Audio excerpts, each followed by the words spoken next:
আসসালামু আলাইকুম সুপ্রিয় শিক্ষার্থী। বেসিক ইংলিশ গ্রামার কোর্সের আজকের ক্লাসের টপিক হচ্ছে parts of speech. Parts of speech একটি হিউজ টপিক।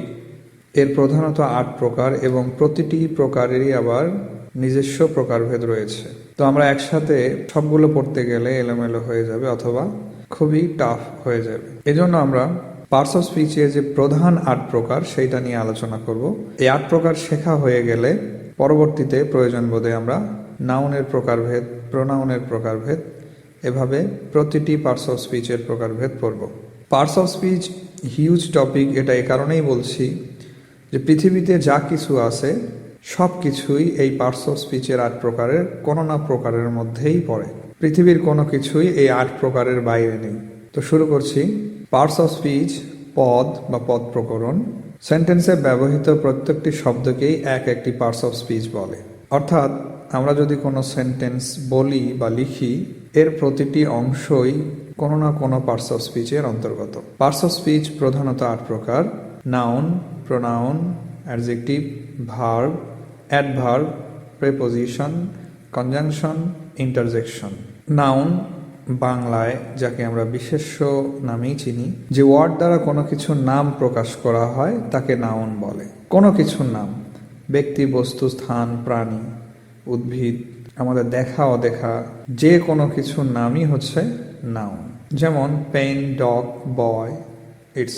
আমরা একটি উদাহরণ দিয়েছি, দ্য স্কাই ইজ ব্লু, আকাশ নীল। এখানে স্কাই হচ্ছে নাউন। এর পরের প্রকার হচ্ছে প্রোনাউন, সর্বনাম। যে সকল শব্দ আমরা নামের পরিবর্তে বসাই তাকেই প্রোনাউন বা সর্বনাম বলে। যেমন হি, শি। হি ব্যবহার করি আমরা কোনো পুরুষ ব্যক্তির পরিবর্তে, শি ব্যবহার করি কোনো স্ত্রী বা মহিলার পরিবর্তে। উই, দে, আই, ইউ, ইট। ইট এই প্রোনাউনটি ব্যবহার করা হয়ে থাকে বস্তুর পরিবর্তে। আর নামের পরিবর্তে প্রোনাউন ব্যবহারের কারণ হচ্ছে বাক্যের সৌন্দর্য বজায় রাখতে। কারণ একই বাক্যে কোনো নাম বারবার ব্যবহার করলে বাক্যের সৌন্দর্য নষ্ট হয়। এ কারণে কোনো নামের পরিবর্তে সাধারণত প্রোনাউনের ইউজ হয়ে থাকে। যেমন দে আর প্লেইং ক্রিকেট, এই বাক্যটিতে দে হচ্ছে pronoun. We have a plan, আমাদের একটি পরিকল্পনা আছে, এখানে উই হচ্ছে প্রোনাউন। অ্যাডজেক্টিভ বা নাম বিশেষণ, যে সকল শব্দ দ্বারা নাউন বা প্রোনাউনের দোষ, গুণ, সংখ্যা, পরিমাণ, অবস্থা ইত্যাদি প্রকাশ করা হয় তাকে অ্যাডজেক্টিভ বলে। Good, bad, small, big, honest, one, two এগুলো হচ্ছে অ্যাডজেক্টিভ। আর এই শব্দগুলো বা অ্যাডজেক্টিভগুলো নাউন বা প্রোনাউনের পূর্বে বসে সেই নাউনের দোষ, গুণ, ত্রুটি, সংখ্যা, পরিমাণ ইত্যাদি প্রকাশ করে। যেমন I have a new car, আমার একটি নতুন কার বা গাড়ি আছে। এ বাক্যটিতে নিউ শব্দটি হচ্ছে অ্যাডজেক্টিভ, যা কার এই নাউনটির পূর্বে বসে নাউনের গুণ প্রকাশ করেছে। গাড়িটি কেমন, নতুন বা নিউ। তেমনিভাবে Rana is an honest boy, Rana একজন সত্যবাদী ছেলে। এ বাক্যটিতে অনেস্ট হচ্ছে অ্যাডজেক্টিভ আর বয় নাউন। বয় নাউনের পূর্বে এই অনেস্ট বসে বা অ্যাডজেক্টিভটি বসে বয় বা রানার দোষ, গুণ প্রকাশ করেছে। ভার্ব বা ক্রিয়া, যে শব্দ দ্বারা কোনো কাজ করা বা হওয়া বোঝায় তাকেই ভার্ব বলে। অসংখ্য ভার্ব আছে, ভার্ব ছাড়া কোনো বাক্য বা সেন্টেন্স কমপ্লিট হয় না। এজন্য আমাদের অসংখ্য ভার্ব শিখতে হবে। আমরা যা কিছু করি বা চিন্তা করি, ভাবি, সবগুলোই ভার্ব। ভার্বের অনেক প্রকারভেদ রয়েছে, সেগুলোও শিখতে হবে। তবে সবচেয়ে বেশি জরুরি হচ্ছে ভার্বের রূপ, অর্থাৎ একটি ভার্বের অন্তত 5টি রূপ আমাদের শিখতেই হবে, মিনিমাম 3টি রূপ শিখতে হবে। যেমন গো ভার্বের কয়েকটি রূপ আমি বলছি: গো, ওয়েন্ট, গন। এরপরে আইএনজি ফর্ম হচ্ছে গোয়িং এবং ইনফিনিটিভ ফর্ম হচ্ছে টু গো। তেমনিভাবে eat, ate, eaten, eating, to eat, sleep, slept, slept, buy, bought, bought. এভাবে ভার্বগুলো শিখতে হবে, নয়তো আমরা কাল ভেদে বাক্যের সঠিক উপস্থাপন করতে পারবো না। করিম ইটস রাইস, এই বাক্যটিতে ইটস একটি verb. We are learning English, আমরা ইংলিশ শিখছি বা ইংরেজি শিখছি, এখানে লার্নিং একটি ভার্ব। পরের প্রকার হচ্ছে অ্যাডভার্ব বা ক্রিয়া বিশেষণ। যে সকল শব্দ ভার্ব, অ্যাডজেক্টিভ বা অন্য কোনো অ্যাডভার্বকে মডিফাই করে বা কোনো কিছু বাড়তি যোগ করে, সেই সকল শব্দকে অ্যাডভার্ব বলে। আমি আরও একটু তথ্য যোগ করছি। অ্যাডজেক্টিভ যেভাবে নাউন বা প্রোনাউনের দোষ গুণ ত্রুটি সংখ্যা পরিমাণ প্রকাশ করে, ঠিক তেমনিভাবে অ্যাডভার্ব ভার্বের ধরন প্রকাশ করে। ভার্ব মানে যেহেতু কাজ করা বা হওয়া, এই কাজটি কিভাবে হচ্ছে, কেমনভাবে হচ্ছে, কতক্ষণ ধরে হচ্ছে, এই যে বাড়তি ধারণা দেওয়া, এটাই হচ্ছে অ্যাডভার্বের কাজ। অ্যাডভার্বের অনেক প্রকারভেদ রয়েছে, তবে যেগুলো কমন ইউজ হয় সেগুলো হচ্ছে adverb of time, adverb of place, adverb of manner, adverb of frequency. তো আমরা কয়েকটি উদাহরণ দিয়ে রেখেছি এখানে। The old man walk slowly, বৃদ্ধ লোকটি ধীর গতিতে হাঁটে। এই বাক্যটিতে স্লোলি হচ্ছে অ্যাডভার্ব।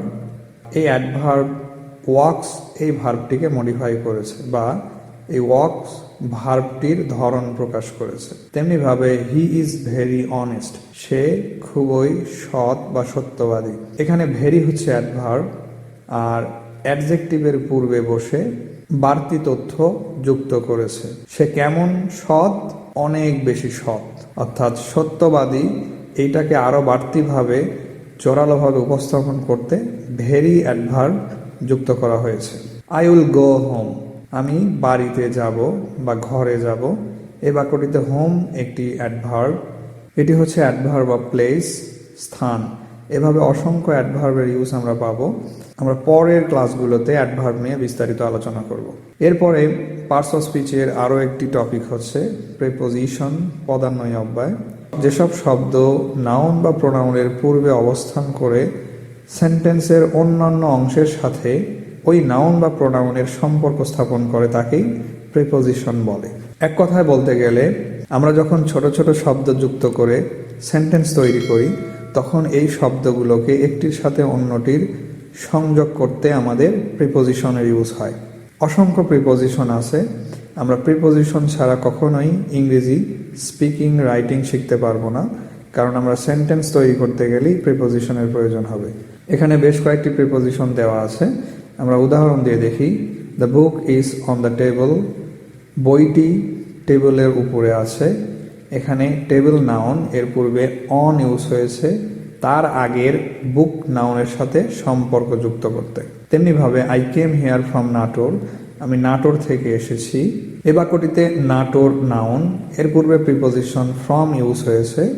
আই কেম হেয়ার, আমি কোথায় থেকে এসেছি, এই আইটাকে সংযুক্ত করতে। I live with my parents, আমি আমার পিতামাতার সাথে বাস করি। Divide the mango between Rana and Karim, আমটি রানা এবং করিমের মধ্যে ভাগ করে দাও। এখানে ম্যাঙ্গো, আমকে পরের শব্দের সাথে যুক্ত করতে বিটুইন এই প্রিপোজিশনের ইউজ হয়েছে। কনজাংশন হচ্ছে সংযোজক অব্যয়।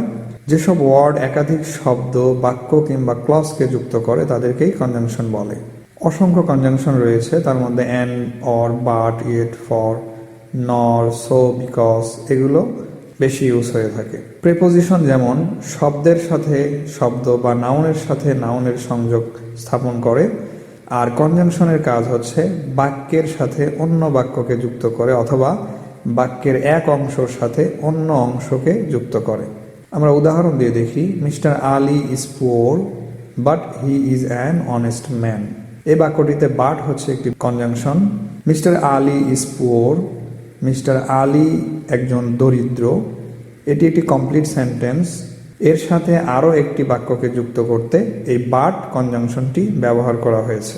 Read attentively or you will fail the exam, ভালো করে পড়ো নয়তো পরীক্ষায় ফেইল করবে, ব্যর্থ হবে। এখানেও বাক্যের দুটি আলাদা আলাদা অংশকে যুক্ত করতে কনজাংশন অর ইউজ হয়েছে। পার্টস অফ স্পিচের লাস্ট প্রকার হচ্ছে ইন্টারজেকশন বা আবেগ সূচক অব্যয়।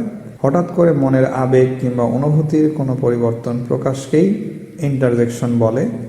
সোজা কথায় বলতে গেলে, কোনো কিছু শুনে বা দেখে যদি মনের মধ্যে থেকে হঠাৎ কোনো অনুভূতি প্রকাশ পায়, তা হোক সুখের অথবা দুঃখের, ওইটাই হবে ইন্টারজেকশন। হুরে, অ্যালাস, ও, ব্রেভো, ওচ, আহ এগুলো হচ্ছে ইন্টারজেকশনের এক্সাম্পল। উদাহরণ দিয়ে দেখব আমরা। ও দ্যাট ইজ এক্সিলেন্ট, ভালো কিছু শুনে ও এই ফিলিংসটি প্রকাশ পেয়েছে।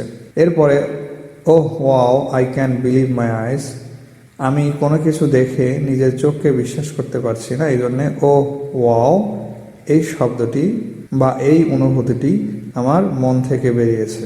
হুরে, আই গট এ স্কলারশিপ, আমি স্কলারশিপ পেয়েছি। খুশিতে এই হুরে এই ফিলিংসটি মনের মধ্যে থেকে প্রকাশ পেয়েছে। তো এই হচ্ছে আমাদের আজকের ক্লাস। পার্টস অফ স্পিচ খুবই ইম্পর্টেন্ট একটি টপিক।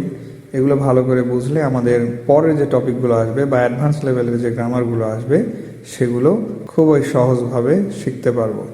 তো খুব শীঘ্রই আমরা পরের ক্লাস নিয়ে ফিরবো। আমাদের পরের ক্লাসের টপিক থাকবে টেন্স বা ক্রিয়ার কাল।